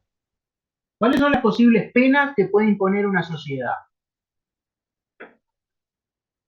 Acá dice, nadie puede ser penado. Es decir, a nadie se le puede aplicar una pena. ¿Cuáles son las posibles penas que tiene cualquier sociedad? Bueno, pero lo que pasa es que acá está refiriéndose específicamente a la privación de libertad ambulatoria. Bueno, pero no, sí, nos referimos a eso porque estamos dando o estamos en el contexto del habeas corpus. Pero si usted se fija, en realidad, el artículo 12 lo que dice es nadie puede ser penado. No dice nadie puede ser privado de su libertad, dice penado. ¿Cuáles son las posibles o cuáles serían las posibles penas dentro de la teoría de la pena? Prisión, multa, inhabilitación. Prisión, multa, inhabilitación, dice Diego, en nuestro derecho. ¿Qué otra tiene? ¿Qué otra pena tiene? No en nuestro derecho, sino en términos generales. Que la piden mucho, dicho sea de paso. La pena de muerte. Muerte. Ahí va, como dice Griselda, como dice Reina, una de las penas es la pena de muerte, la más grave de todas las penas, ¿no? Es decir, la pena que va en contra del derecho a la vida. La pena de muerte es entonces la pena más grave de cualquier... Hubo pena de muerte en su ordenamiento, este es el artículo 26 de la Constitución aprobada en el año 1830, y si se fijan acá, dice, por delitos de traición, concusión, u otros que merezcan pena infamante o de muerte. Es decir, la pena de muerte en el Uruguay desde 1830 hasta 1918 estuvo incluida, valga la redundancia, estuvo incluida en la misma Constitución de la República como una pena aceptada, es decir, como una pena jurídicamente aceptada. Esta es la ley de 1907, simplemente se las dejo acá, después pausan el video, los que estén mirando, si alguien quiere saludar a YouTube pueden hacerlo, pausan el video y leen todo. Esta es la ley que prohíbe la pena de muerte en 1907, y la pena de muerte fue prohibida en 1907, y uno de los principales promotores de la abolición de la pena de muerte en el Uruguay fue este señor, que no sé si alguno lo conoce. Si alguno hizo la UTU, lo tiene que conocer. ¿Saben de quién estamos hablando? ¿Saben quién es el muchacho de la foto? Señor. ¿Lo quiere decir Gari, o...? pintor, abogado, periodista y el fundador de la Universidad del Trabajo del Uruguay, Pedro Figari. Exactamente, Pedro Figari es entonces, además de todo eso que usted mencionó, de todo ese currículum, es en el ámbito político, era uno de los principales defensores de la abolición de la pena de muerte. Efectivamente, se abolió la pena de muerte por ley en 1907, y de todos nosotros, o por lo menos de mi persona, es un personaje bastante conocido, y yo lo veo bastante a menudo, prácticamente todos los días lo veo, en los últimos días del mes, digamos, ¿no? Los últimos días del mes me lo cruzo bastante a menudo a Pedro Figari, básicamente porque, bueno, mi sueldo no es demasiado, es un sueldo de servidor público, y yo me lo cruzo bastante a menudo a don Pedro Figari, porque lo veo acá en este momento, digamos, ¿no? Ya cuando uno, como decía mi abuela, está volando con los canutos. Merecedor de estar entre los billetes. Capaz que alguno de ustedes hace todo con tarjeta o pide por pedido ya. Claro, ahora con las tarjetas ni se lo ve. Bueno, yo sigo utilizando porque, bueno, me administro mejor, porque con la tarjeta es como que no gastara nada, ¿no? Entonces es como que me duele pagarlo, porque además va disminuyendo la cantidad de billetitos, y bueno, a uno le duele y se administra mejor. Igual hago cualquier desastre, malgasto el sueldo, pero a fin de mes lo veo bastante seguido al amigo. Ahora, cada vez que vean un billete de 200 pesos van a pensar, en el Uruguay no hay pena de muerte, gracias a Pedro Figari, además de todos los otros méritos que mencionaba Bruno.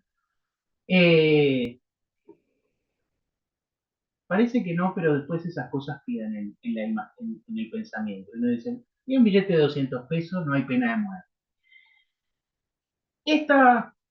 Nada, se lo dejo a modo de cuestión histórica. Estas son las penas principales establecidas en el artículo 32 del viejo Código Penal de 1889, si mal no recuerdo. Son las penas principales, y el artículo 32 establecía como la pena principal la pena de muerte, es decir, estaba regulada como una pena dentro del Código Penal. Artículo 84, nada, un detalle. No se impondrá pena de muerte a las mujeres o a los menores de 21 años o a los mayores de 60. Yo ya estoy fuera de cualquiera de las tres categorías. Así que bueno, espero no terminar declarando en fiscalía, porque si no me la van a aplicar en cualquier momento. Pero, artículo 84, ni mujeres ni menores de 21 ni mayores de 60 la pena de muerte. Y el artículo 88 decía, del viejo Código Penal, decía cómo era el procedimiento para aplicar la pena de muerte. Es decir, la pena de muerte no era una turba embravecida con antorchas y trinchetes que iban a buscarlo uno a la casa y, digamos, lo apaleaban en una plaza pública. Era todo un procedimiento que estaba regulado por el derecho, ¿no? Artículo 88, será fusilado, el día, cómo se tenía que hacer, etc.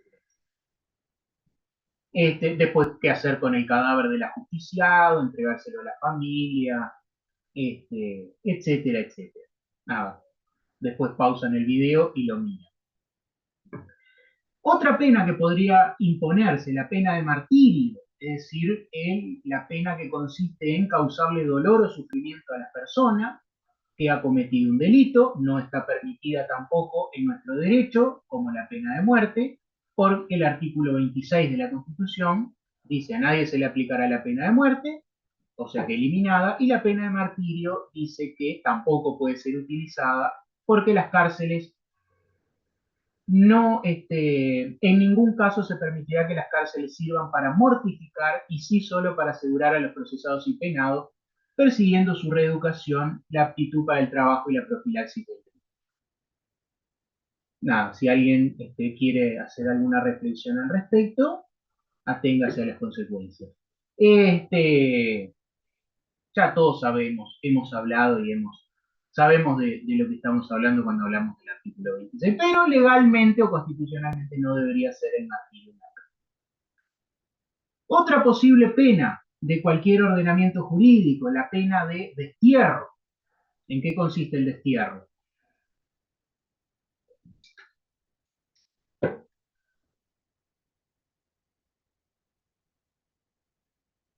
En la expulsión del territorio nacional. Efectivamente, la expulsión del territorio nacional de una persona. Antiguamente existía la pena de destierro, fue eliminada para determinados delitos por la ley 14.468, creo que era la Ley de Seguridad del Estado de 1972, si mal no recuerdo. La vieja Ley de Seguridad del Estado que reformó un montón de cosas en contexto de subversión, guerra civil, bueno, como le quieran llamar, ¿no? La década de los 70. La vieja Ley de Seguridad del Estado eliminó la pena de destierro del Código Penal de 1934. Sin embargo, y si ustedes me permiten, ya que estoy acá con ustedes, les voy a mostrar, porque también forma parte de la cuestión. Porque uno dice, bueno, la pena de destierro es algo del siglo XIX, ¿no? De cuando lo desterraron a la Torre y lo desterraron a Máximo Santos y todo eso. Eso es algo del siglo XIX. Hoy en día esas cosas no existen y no se hacen. Si ustedes van, esta es la ley 9604 y por lo que dice el INPO está actualmente vigente. Esto en realidad lo que establece es una modificación a la ley 8.868, que era la vieja ley de indeseables. Qué nombre, ¿no? Además, ley de indeseables. Y modifica el artículo de la ley 8.868 y le da al artículo 3, que dice, se ordenará la expulsión del territorio nacional de todo extranjero, aunque posea carta de ciudadanía legal, que tenga menos de 3 años de residencia en el país y que haya sido condenado por delito cometido fuera de este, que no sea de los excluidos en el inciso A del artículo primero de PNAT. Después sigue con más detalles, etcétera, etcétera, que no vienen al caso. Igual ustedes buscan la ley y la leen con detenimiento. Nada, simplemente se los traigo porque en un momento en el que hablamos tanto, ¿no? Políticamente hablando, hablamos de deportaciones, de inmigrantes, de migraciones y de demás cosas, aparentemente esa ley estaría vigente en Uruguay, ¿no? La vieja ley de indeseables. Así que nada, se los Profesor, dejo pero como... ¿deportación es un sinónimo de destierro o tiene un concepto diferente? Y bueno, dígame, ¿usted cómo definiría destierro? Expulsión de la tierra del territorio nacional de un nacional, o sea, de un ciudadano.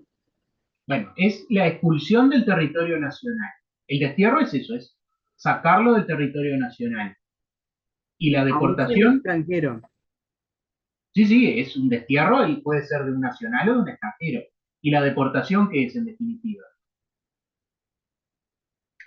En mi criterio, la deportación era de un extranjero, justamente. Pero sigue siendo la expulsión del territorio. Sí, en ese Es aspecto decir, sí. Cambiaba está la bien, base, digamos. está bien lo que usted dice, ¿no? Sería el destierro para los nacionales y la deportación, pero en realidad no hay, incluso acá lo que habla es de expulsión del territorio nacional de extranjeros en determinadas circunstancias, etcétera, etcétera, con muchos detalles y demás. Nada, simplemente es un tema interesante, ¿no? Jiménez de Arechaga lo maneja este tema justamente diciendo que esta ley que les acabo de mostrar sería inconstitucional porque justamente iría en contra del artículo 12, ¿no? Es decir, que la pena debe ser hecha por sentencia judicial y no por autoridad administrativa. Es decir, la autoridad administrativa no podría deportar o desterrar a una persona, sino que quien debería hacerlo es un juez basado en un proceso judicial determinado. Eso es lo que dice Jiménez de Arechaga y otra gente más. Uno puede estar de acuerdo o en contra. Simplemente les traigo porque, bueno, son temas que hoy en día están en la palestra, ¿no? Es decir, todo lo que tiene que ver con las migraciones, con las deportaciones, etcétera, puede ser un tema interesante. No tiene tanto que ver con el habeas corpus, pero sí tiene que ver con la aplicación de las penas en el derecho uruguayo y cómo las manejamos y aquellas viejas legislaciones que todavía nos hacen. Y la pena, que es la que nos interesa a nosotros, es la más común de nuestro ordenamiento jurídico, o quizá no la más común, pero sí la vedette, quizá la más común sea la de multa, pero la vedette, que es la que motiva a todo el mundo a estudiar Derecho, ¿no? Yo hago la pregunta en primer año, ¿por qué quieren estudiar Derecho? Y todos quieren ser como los de La Ley y el Orden, y Suits, y todas esas series de televisión. Ustedes ya son grandes, ninguno se cree que va a salir como Harvey Specter de acá, pero la pena que todo el mundo motiva a estudiar esta carrera, que es la pena de privación de libertad, es decir, cárcel o penitenciaría en los términos de nuestro Código Penal. Y acá es donde entramos en tema de la clase de hoy, que es el habeas corpus, y acá es donde empieza a cerrar todo lo que habíamos visto. ¿Se acuerdan que hablamos al principio de garantías genéricas y específicas? Las genéricas como aquellas que generan un ambiente propicio para la efectiva vigencia de los derechos. Ahora decimos que el habeas corpus es una garantía específica porque protege un derecho específico, que es, en este caso, el derecho a la libertad, y dentro del derecho a la libertad ambulatoria. Todo eso que vimos en la hora y media anterior nos lleva entonces a este punto. El habeas corpus entendido como una garantía específica del derecho a la libertad en su faceta de la libertad ambulatoria, repito. Bueno, no pregunté, pero digo, ya todos son grandes, saben que pueden, cualquier duda, pregunta, consulta o sugerencia, levantan la mano, se habilitan el micrófono o la ponen acá en la caja del chat. Digo, también, si alguien quiere suscribirse, digamos, a mi Twitch o a mi YouTube, que se suscriben, le dan me gusta, le dan a la campanita para enterarse de futuros videos. Eso es para los que están mirando el video después, ¿no? Grabado. El otro día me decía una estudiante de este año, me dice, pasé toda la tarde con usted. Y le digo, no, eso no es verdad. Me dice, no, lo que pasa es que tuve la tarde libre y me escuché todas sus clases en 7 horas. Dios santo, pobre muchacho. Imagínense, ¿no? Ustedes van 1 hora y media, ya están repodridos. Imagínense 7 horas corridas la pobre muchacha escuchando las clases. Claro, tenía parcial, estaba asustada, eran 60 preguntas. Pero qué dolor, por Dios. Y yo me banco 7 horas corridas conmigo mismo. Bueno, eso era por si alguno tenía que ir a dar de comerle al loro, que fuera y volviera. Entonces, habeas corpus, una garantía específica del derecho a la libertad, concretamente la libertad ambulatoria. La vamos a encontrar en los artículos 15, 16 y 17 de la Constitución de la República. El 15 es el que dice lo que no se puede hacer, y el 16 y el 17 los que dicen qué es lo que hay que hacer si pasa lo que el 15 dice que no debería pasar. Artículo 15. Nadie puede ser preso sino infraganti delito o habiendo semiplena prueba de él por orden escrita de un juez competente. Las siguientes diapositivas explican el artículo 15. Yo las voy a pasar bastante rápido porque habiendo todos los que están acá cursado Derecho Penal, me imagino que todos manejan todos estos conceptos. Incluso me atrevería a decir, y sin atreverme, lo digo con convicción, manejan todos estos conceptos mejor que yo, o por lo menos con mayor solvencia técnica de lo que lo hago yo, que cursé Derecho Penal allá en el lejano año de 2015, hace 10 años. O sea que estoy un poco oxidado en esta materia, pero simplemente para recordar todos estos conceptos.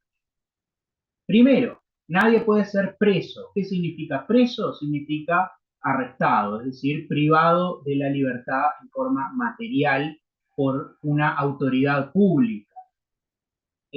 O, digamos, puede ser preso, arrestado por una persona privada, ¿no? El famoso arresto ciudadano. Es decir, el preso es eso, el arrestado. Nadie puede ser privado de su libertad. Dígame, Diego. Sí, al 15 y al 16 te agregaría el 168-17 también. 168.17 es Poder Ejecutivo, potestades, ¿y cuál Y es las el medidas otro? prontas de seguridad. Sí, yo no diría las medidas prontas de seguridad, yo hablaría del, que ahora no me acuerdo cuál es, el de la suspensión de las garantías individuales, que es otro estado de excepción distinto Es que no eso. son las medidas prontas de seguridad. Que 30 y algo, ¿eh? Ahora no me acuerdo, sinceramente. Pero está bien, dentro de, existen, en el Uruguay existen 2 o 3, depende de quién le pregunten, estados de excepción. Las medidas prontas de seguridad, 168.17, confío en usted, Diego, porque no me acuerdo del número, pero confío ciegamente en lo que usted me dice. La suspensión de las garantías individuales, que está ahora nomás en estos artículos, y podríamos decir que 168.15 creo que es declaración de guerra, que son los 3 estados de excepción que tiene nuestra Constitución. Yo iría más por la suspensión de las libertades individuales, pero después lo conversamos eso. Vamos a verlo en términos generales, pero está muy bien la precisión de ir hacia los estados de excepción. Perdón, pero te lo completo. El 168-17 de las medidas prontas de seguridad, cuando termina el párrafo, dice: también esta medida, como las otras, deberá someterse dentro de las 24 horas de adoptada la Asamblea General en reunión de ambas cámaras, o en su caso la Comisión Permanente. Bueno, esto lo saco en realidad del artículo de Landeira de Procesos Constitucionales, donde incluye, donde aún en medidas prontas de seguridad hay que, digamos, hay que rendir cuentas dentro de las 24 horas, tiene que mostrarse el cuerpo dentro de las 24 horas del detenido.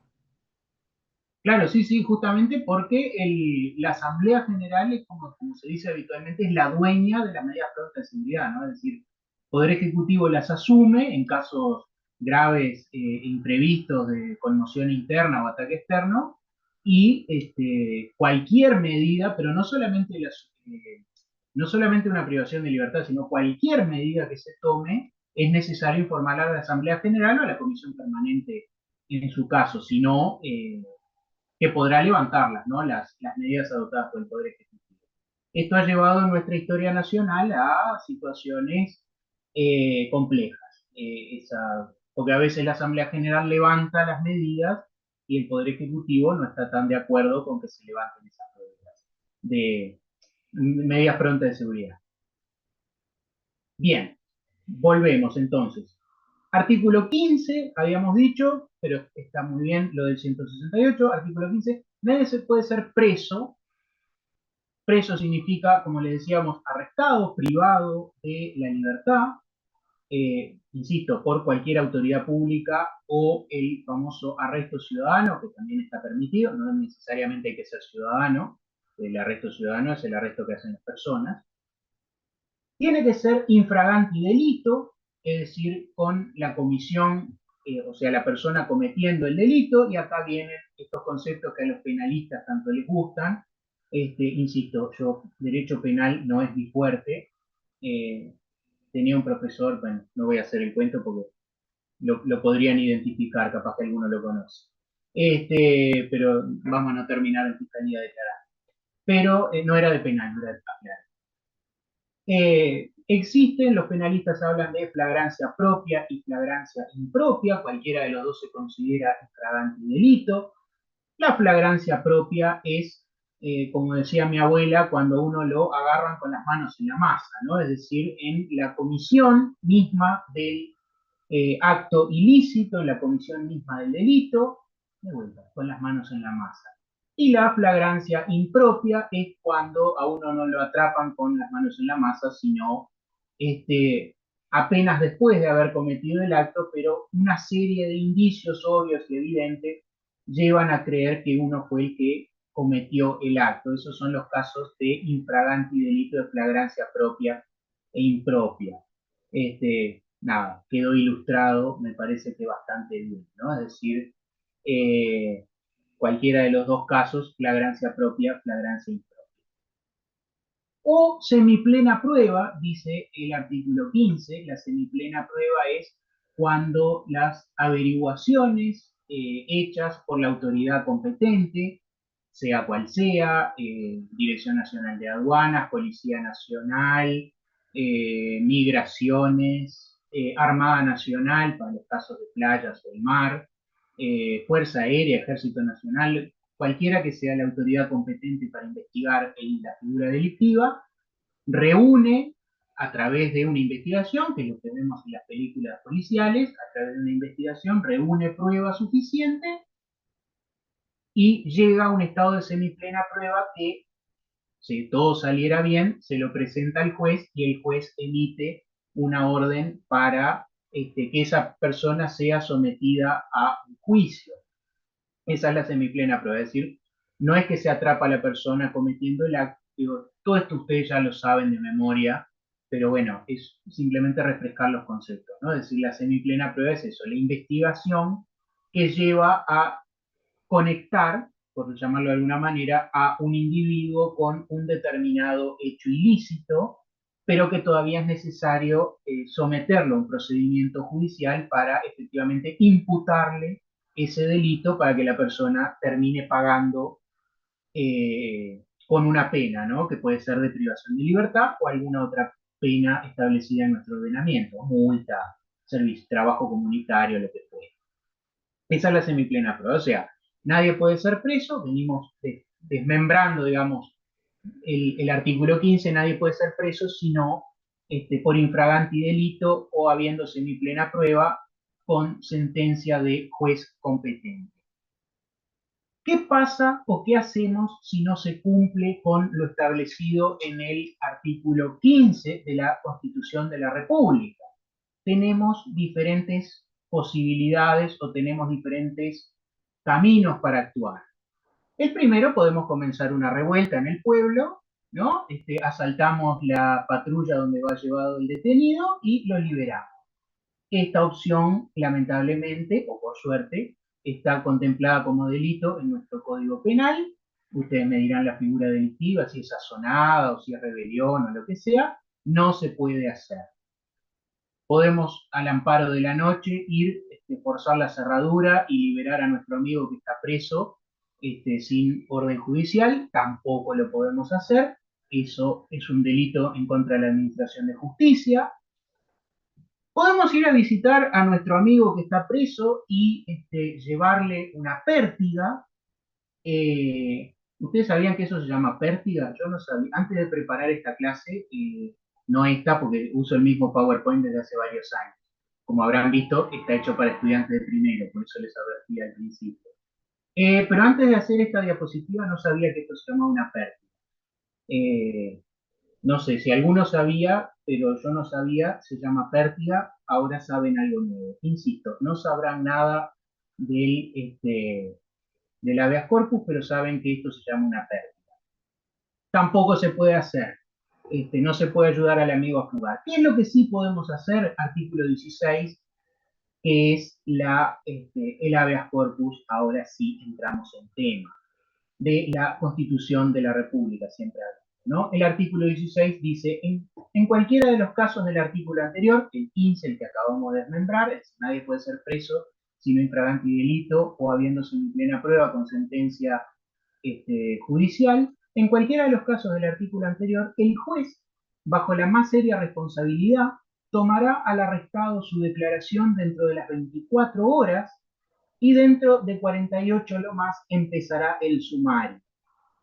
Acá, yo hablando el otro día con un amigo, yo cursé Derecho Procesal 2. Antiguamente existían dos derechos, pero no sé cómo es para ustedes ahora. Derecho Procesal 1 era teoría general del proceso y Derecho Procesal 2 era cada uno de los procesos individuales. Yo Derecho Procesal 2 la cursé en el año 2016, o sea, antes de que entrara en vigencia el nuevo Código del Proceso Penal. O sea que si cualquiera de ustedes me pregunta cómo funciona el proceso penal en el Uruguay, les voy a decir muy seguro de mí mismo que el sumario comienza con el auto de procesamiento. Y ustedes dirán, este muchacho no ha leído nada desde el año 2016 hasta ahora, ¿no? Pero bueno, así lo aprendí yo, proceso penal. ¿Por qué hago toda esa introducción? Cuando la Constitución habla de sumario, está pensando en el viejo sistema de derecho procesal penal. Ustedes piensen que la Constitución esta es del 67, o sea que incluso estaba vigente al anterior Código Procesal Penal, que era el Código de Instrucción Criminal, de 1800 y pico, 1889 creo que era el ciclo. Por eso habla de sumario. En realidad hoy no hablaríamos de sumario, hablaríamos de imputación, ¿no? Es decir, de cuando la persona es sometida al proceso judicial. La declaración del acusado deberá ser tomada en presencia de su defensor. Este tendrá también el derecho de asistir a todas las diligencias sumariales, la investigación. Digamos, la investigación que se hace para imputar a una persona. En caso de prisión indebida, el interesado, prisión indebida, ¿cuál es? Aquella que no es hecha infraganti delito o con semiplena prueba con orden judicial, es decir, aquella prisión o arresto que se hace de forma contrariando lo dispuesto en el artículo 15.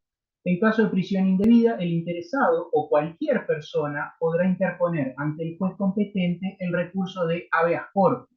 Acá ven que la Constitución nuestra recoge el latinajo que nos viene desde el siglo XVII, a fin de que la autoridad aprensora, cualquiera sea la autoridad, insisto, Dirección Nacional de Aduanas, Armada Nacional, Fuerza Aérea, Ejército, Policía Nacional, lo que fuera, que la autoridad aprensora explique y justifique de inmediato el motivo legal de la aprehensión, estándose a lo que decía el juez indicado. Dígame, Diego.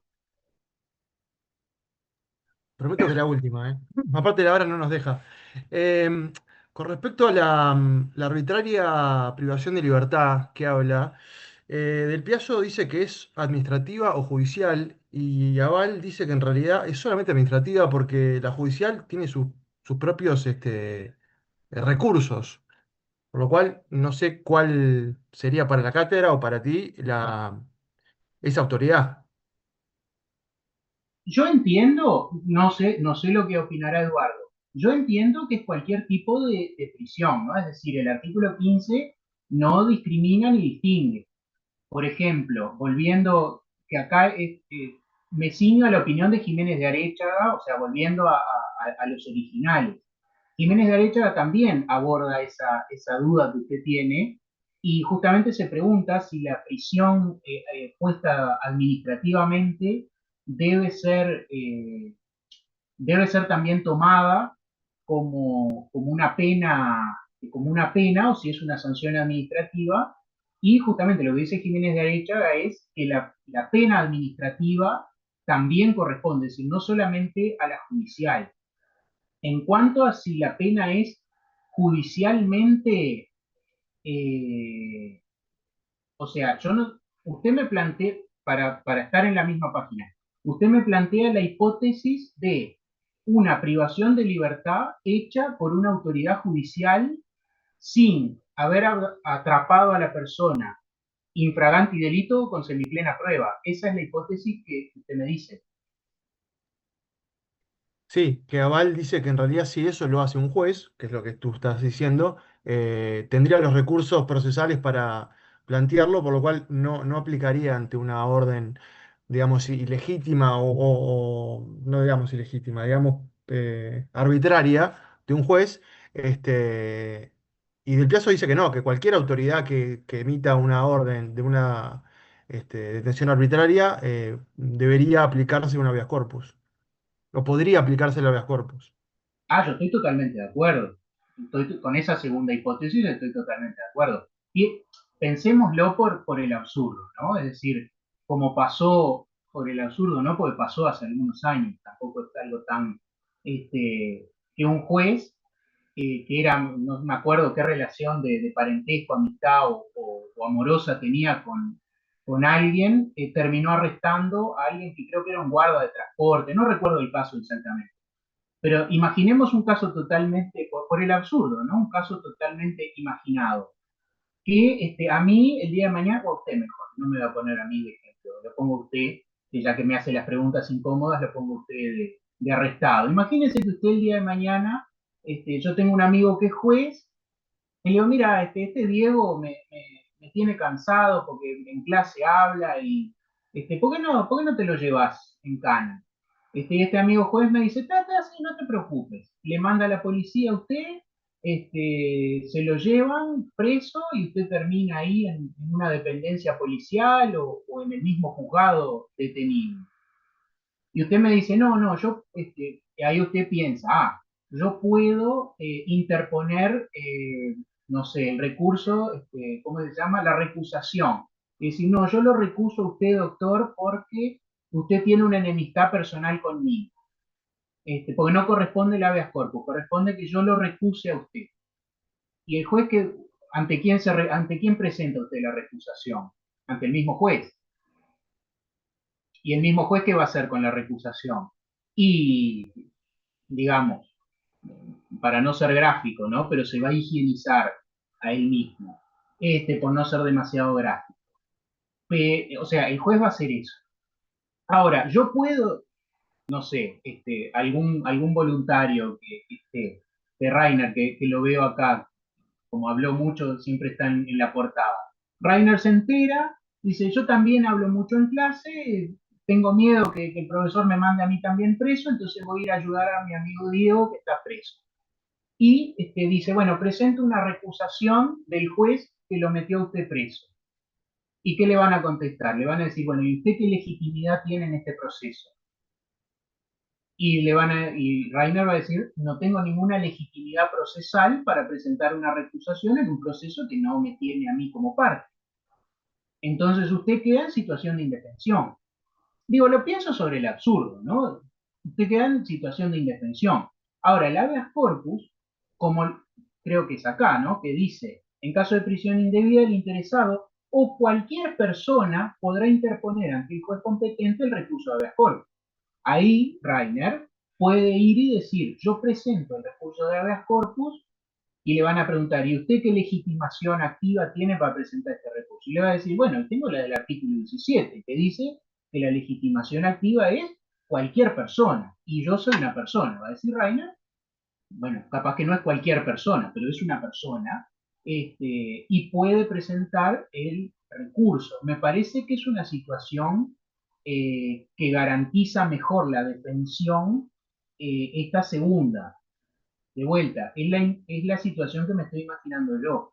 Capaz que habría que ir al caso concreto, específico, ¿no? Pero de vuelta, como dice Couture, cuando veas una lucha entre la justicia y el derecho, opta por la justicia. Capaz que la situación planteada por Aval es jurídicamente mucho más fina, eso lo admito, es jurídicamente mucho más fina, mucho más pura, porque sí, usted tiene métodos jurídicos que son mucho más, eh, no son idóneos, pero son mucho más relacionados con la temática. Pero, profe, permítame una Sí, consulta.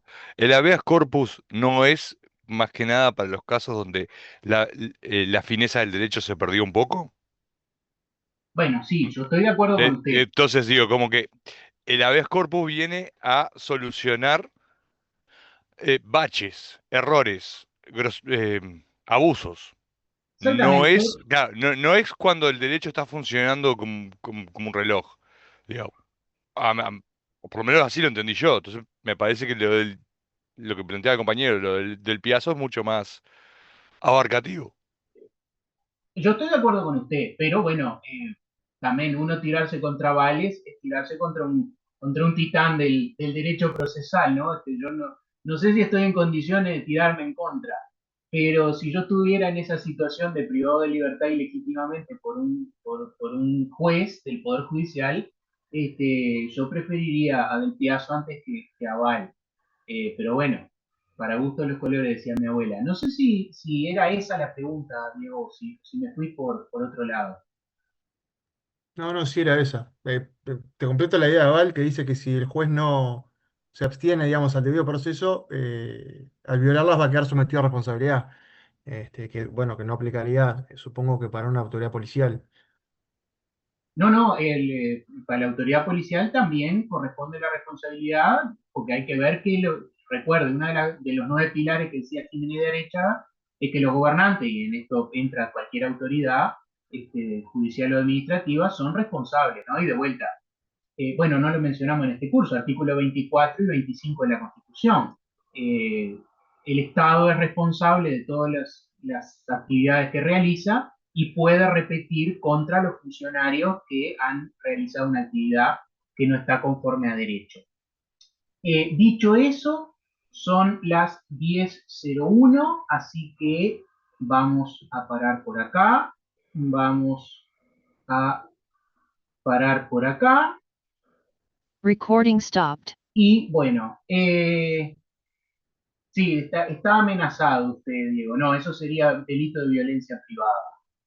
Así que no lo cometemos acá. Y siendo las 22:01 y terminando la clase a las 22 y existiendo además del de violencia privada el delito de privación de libertad ilegítima, para que vean que me lo sé los delitos, a pesar de que hace muchos años, son libres de retirarse. Nos estamos viendo el jueves para hablar de habeas corpus, lo que nos quedó pendiente, y habeas corpus correctivo. Recuerden, en la plataforma EVA tienen ahí un recurso y una sentencia que peguen una lectura que puede resultar interesante.